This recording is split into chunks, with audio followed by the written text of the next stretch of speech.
அஸ்ஸலாமு அலைக்கும். எல்லாத்துக்கும் வணக்கம். வாங்க இங்கே பாருங்கள். இன்றைக்கி எங்கள் வீட்டிலேருந்து பறித்த கீரை வகைங்க எல்லாத்துலேயும் கொஞ்சம் கொஞ்சம் பறிச்சிருக்கிறேன். ஏன்னா நான் ஒரு ஆளுக்கு எல்லாம் மிக்ஸ் பண்ணி சமைக்கிறப்போ போதும், ஒரு ஆளுக்கு 2 நேரத்துக்கு. இங்கே பாருங்க, இது கொஞ்சம் முருங்கைக்கீரை பறித்து வச்சுருக்கிறேன். முருங்கைக்கீரையும் முருங்கைப்பூவும் பறிச்சிருக்கிறேன். நிறைய பூ இருக்குது. அப்புறம் இது அரைக்கீரைன்னுவாங்க. அரைக்கீரை ஒரு கையளவு கிடச்சிருக்குது. இது முடக்கத்தான் கீரைன்னுவாங்க. முடக்கத்தான் கீரை முட்டி வலிக்கு அவ்வளோ நல்லது. அதில் கொஞ்சம் பறித்து வச்சுருக்கிறேன். இது மணத்தக்காளி.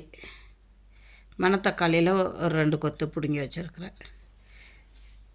இது கீழா நெல்லின்னுவாங்க. கீழா நெல்லி.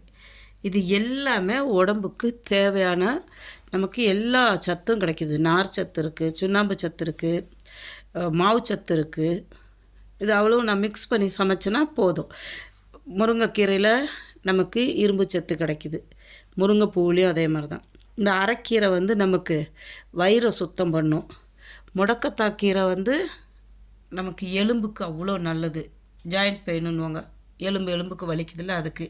இந்த கீழா நெல்லி சுகர்காரங்களுக்கும் நல்லது. சும்மா சாதா இருக்கிறவங்களும் சாப்பிட்லாம். வாரத்தில் ஒரு நாளோ மாதத்தில் ஒரு நாளோ சாப்பிட்டுக்கிட்டு வந்தோமா நமக்கு நோய் எதிர்ப்பு சக்தி. இந்த கீழா நெல்லியில் நமக்கு கிட்னியை பாதுகாப்பு கொடுக்கும். கேன்சருக்கு நல்லது. அப்புறம் சுகருக்கு ரொம்ப நல்லது. இது யார் வேணாலும் சாப்பிட்லாம். இந்த கீழா நெல்லி மஞ்சக்காமால் உள்ளவங்க வாரத்தில் 3 நாள் சாப்பிட்டுட்டு வந்தோமா மொத்தம் 7 நாள் சாப்பிட்ணும். ஜூஸு ஒரு கைப்பிடி அளவுக்கு எடுத்து நல்லா கழுவிட்டு மிக்சியில் அரைச்சிட்டு பசும்பால் கிடச்சிச்சின்னா பாலில் கலந்து காலையில் வெறும் வயிற்றில் குடித்தோமா அந்த மஞ்சக்காமாலைக்கு அவ்வளோ நல்லது. இது மணத்தக்காளி கீரை உங்களுக்கு தெரியும். வயிற்று குடல் புண்ணுக்கு ரொம்ப நல்லது. அல்சர்ன்னுவாங்க, அதுக்கு ரொம்ப நல்லது. மணத்தக்காளி இன்றைக்கி பறித்தது இவ்வளோ தான் எங்கள் கார்டனில். சூப்பராக இருக்குங்களா? இங்கே வருங்க, கீழா நெல்லி, மணத்தக்காளி, அரைக்கீரை, முடக்கத்தான் கீரை, கொஞ்சம் முருங்கைப்பூ, கொஞ்சம் முருங்கைக்கீரை. இதுதான். இதெல்லாம் கலந்து ஆக்கி சாப்பிட்றப்போ நமக்கு அவ்வளோ நல்லது. தேவையான சத்து எல்லாமே நமக்கு இதிலே கிடச்சிரும். பிடிச்சிருந்தா ஷேர் பண்ணுங்கள், சப்ஸ்கிரைப் பண்ணுங்கள், மறந்துடாதீங்க. இது உங்கள் சேனல், மிக்சிங் சேனல். லைக் பண்ணுங்கள், கமெண்ட் பண்ணுங்கள். எப்படி இருக்குது? சூப்பராக இருக்கா? நான் கார்டனுன்னா பெரிய கார்டன் இல்லை, சும்மா அந்த பிளாஸ்டிக்கு பால் டப்பா இது மாதிரி இதுங்களில் தான் போட்டு வச்சுருக்கேன்.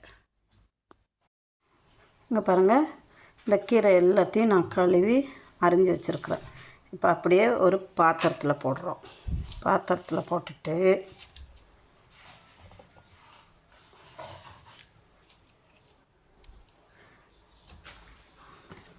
அதுலேயே இந்த பூவையும் போடுறோம். அப்புறம் பாருங்கள், அதுக்கு தேவையானது தேங்காய் கொஞ்சம் எடுத்து வச்சுருக்கேன், மஞ்சத்தூள், ஒரு வெங்காயம். இதையும் இதிலையே போட்டுடணும். ஏன்னா இதுக்கு ஒன்றுமே தாளிக்க தேவையில்லை. நீங்கள் அப்படியே பச்சையாகவே வச்சு செஞ்சு சாப்பிட்டு பாருங்கள். அதோட புழு நமக்கு முழுசாக அதோட சத்து அப்படியே கிடைக்கும். ஏன்னா எண்ணெயில் போட்டு வதக்கி அதை சத்து அம்பளும் போயிடும். அதுக்கு நான் 2 வரமிளகா பாருங்கள், வரமிளகா கிள்ளி போடுறேன். இந்த கொட்டையெல்லாம் தட்டிட்டு தான் போடுவேன். 2 வரமிளகா போட்டாச்சு. அதுக்கு தேவையான அளவு உப்பு போடணும். தேவையான அளவு உப்பு போட்டு நல்லா பிசைஞ்சிடணும். பிசைஞ்சிட்டு கொஞ்சோண்டு நல்லெண்ணெய் ஊற்றி தேவையான அளவு உப்பு போட்டேன். இப்போ பாருங்க, போட்டுட்டு நான் நல்லெண்ணெய் ஊற்றுறேன்.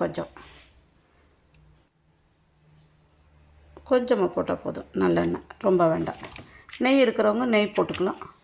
இப்போ இது எல்லாத்தையும் ஒன்றா பிசைஞ்சு அப்படியே அடுப்பில் எடுத்து வச்சு வேக வச்சு எடுக்கிறது தான். அது ரொம்பவும் வேகக்கூடாது, தண்ணி ஊற்றக்கூடாது. இந்த கீரையில் உள்ள தண்ணியே போதுமானது.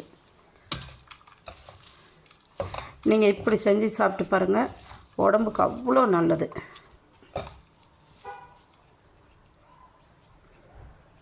இனி இதை அப்படியே அடுப்பில் எடுத்து வைக்க வேண்டியது தான்.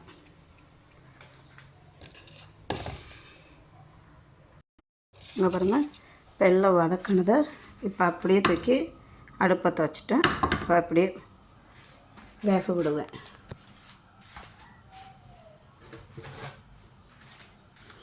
இதை கொஞ்சம் நம்ம மூடி போட்டு வச்சுருவோம்.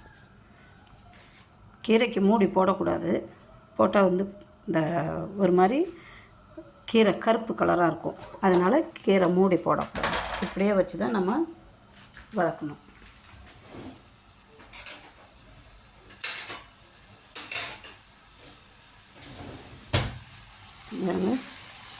இதுலேயே வதங்கி வரணும் கீரை. நீங்கள் தாளிக்கணும்னு அவசியமே இல்லை. இதில் வந்து எல்லாமே இருக்குது, நமக்கு தேவையானது இருக்குது. மணத்தக்காளி இருக்குது, கீழாநெல் இருக்குது, அரைக்கீரை இருக்குது, அப்புறம் வந்து முருங்கைக்கீரை இருக்குது, முருங்கைப்பூ இருக்குது, முடக்கத்தான் கீரை இருக்குது. இதெல்லாம் அவ்வளோ நல்லது உடம்புக்கு. கொஞ்சமாக தேங்காய் போட்டால் போதும், ரொம்ப வேண்டாம். இது மாதிரி செஞ்சு சாப்பிடுங்க, உங்கள் உடம்புக்கு அவ்வளோ நல்லது. ரத்தம் சுத்தமாகும், இதாகும், எல்லாத்துக்குமே நீங்கள் இப்படி செஞ்சு சாப்பிட்டு பாருங்கள், சூப்பராக இருக்கும். வெளிநாட்டில் இருக்கிறவங்களுக்கெல்லாம் ரொம்ப ஈஸியானது. இந்த சுகர்காரங்களுக்கு உடம்புல எந்த ஒரு இதுவும் இருக்காது. நீங்கள் இப்படி செஞ்சு சாப்பிட்டு பாருங்கள். எந்த கீரையாக இருந்தாலும் சரி, நம்ம வெங்காயம் போட்டு இதை போட்டு தாளித்து வதக்கிறதுனால அதோடய சத்து அவ்வளவும் போயிடும். அப்படி செய்யக்கூடாது. கீரையை நறுக்கிட்டு அதிலே வெங்காயத்தை போடுங்க, மஞ்சத்தூள், உப்பு, தேங்காய் பொடி இருந்தால் கொஞ்சம் தேங்காய் துருவல் போட்டுக்கோங்க. போட்டு எல்லாத்தையும் ஒன்றா பிசைஞ்சு கொஞ்சம் நல்லெண்ணெய் இருந்தால் நல்லெண்ணெய் விடுங்க, தேங்காய் இருந்தால் தேங்காய் விடுங்க. எல்லாத்தையும் போட்டு ஒன்றா பிசைஞ்சு இப்படி அடுப்பில் எடுத்து அப்படியே வதக்கி எடுத்துடணும். வேறு ஒன்றுமே இல்லை, ரொம்ப ஈஸி. உடம்புக்கு தேவையான சத்து அதில் இருக்குது. சரிங்களா? நீங்களும் அது மாதிரி செஞ்சு சாப்பிட்டு பாருங்கள். பிடிச்சிருந்தால் ஷேர் பண்ணுங்கள், சப்ஸ்கிரைப் பண்ணுங்கள், மறந்துடாதீங்க. உங்கள் சேனல் லைக் பண்ணுங்கள். இங்கே பாருங்கள், கீரை வெந்துருச்சு, அவ்வளோதான். கீரை எப்படி இருக்குது பார்த்தீங்களா? பார்க்குறதுக்கு கலர்ஃபுல்லாக இருக்கா? அவ்வளோதான். மூடி போடக்கூடாது. இந்த கீரைக்கு மூடி போட்டோம்னா அதோடய சத்தெல்லாம் வந்து வீணாக போயிடும். கீரை வந்து கலரு ஒரு மாதிரி கருப்பு கலராக வந்துடும் கலர். ஆனால் மூடி போடாமல் கீரை செஞ்சிங்கன்னா அந்த பச்சை கலர் அப்படியே இருக்கும். நமக்கு சத்து உள்ளது. கீரையை வந்து மூடி போட்டு வேக வைக்கக்கூடாது. அதுக்கு பழமொழியே இருக்குது, அவுத்தி கீரையை அவிச்சு சாப்பிடணும், முருங்கைக்கீரையை அப்படியே பிரட்டி சாப்பிடணும் சொல்லுவாங்க. பாருங்க எப்படி இருக்குது கீரை, பார்க்குறதுக்கு சூப்பராக இருக்கா? நீங்களும் இது மாதிரி வீட்டில் செஞ்சு சாப்பிட்டு பாருங்கள்.